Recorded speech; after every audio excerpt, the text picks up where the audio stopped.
বাংলাদেশ সেনাবাহিনীর প্রধান জেনারেল ওয়াকারুজ্জামান বলেছেন, নির্বাচন বিষয়ে তার অবস্থান আগের মতোই রয়েছে।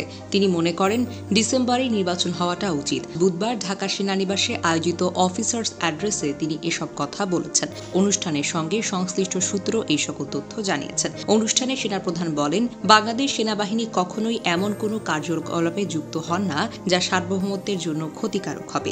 এই অনুষ্ঠানে ঢাকার কর্মরত সেনা কর্মকর্তারা সশরীরে অংশ নেন।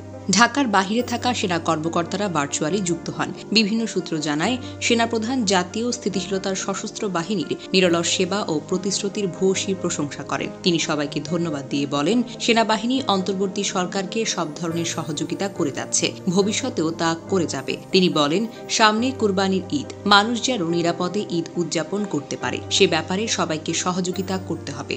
জেনারেল ওয়াকার সকল পর্যায়ে সেনা সদস্যদের নিরপেক্ষ থাকার নির্দেশ দিয়ে বলেন, রাজনৈতিক সরকার দায়িত্ব নেওয়ার সঙ্গে সঙ্গেই সেনাবাহিনীকে ব্যারাকে ফিরতে হবে, আর তা না হলে আঞ্চলিক ও বৈশ্বিক অনিশ্চয়তার প্রেক্ষাপটে জাতীয় প্রতিরক্ষা মারাত্মক ঝুঁকির মধ্যে পড়বে।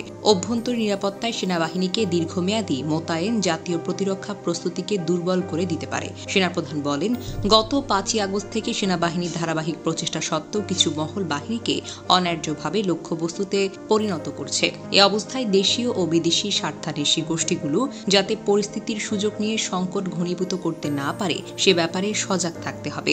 সেনাপ্রধান অনুষ্ঠানে কর্মকর্তাদের বিভিন্ন প্রশ্নের জবাব দিয়েছেন। আলোচনায় থাকা মানবিক করিডর নিয়ে এক প্রশ্নের জবাবে সেনাপ্রধান বলেন, এখানে জাতীয় স্বার্থ দেখতে হবে, যা করার জাতীয় স্বার্থ রক্ষা করেই করতে হবে। এর সঙ্গে রোহিঙ্গাদের নিজ দেশে ফিরে যাওয়ার বিষয়টি যুক্ত করা উচিত।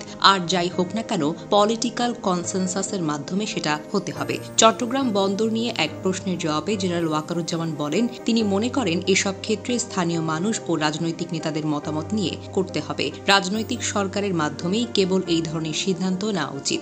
অন্তর্বর্তী সরকারের সংস্থার কার্যক্রম নিয়ে এক প্রশ্নের জবাবে সেনাপ্রধান বলেন, কি সংস্কার হচ্ছে, কিভাবে হচ্ছে এই বিষয়ে আমার কিছু জানা নেই। এই নিয়ে আমার সঙ্গে কোনো পরামর্শ বা আলোচনা করা হয়নি।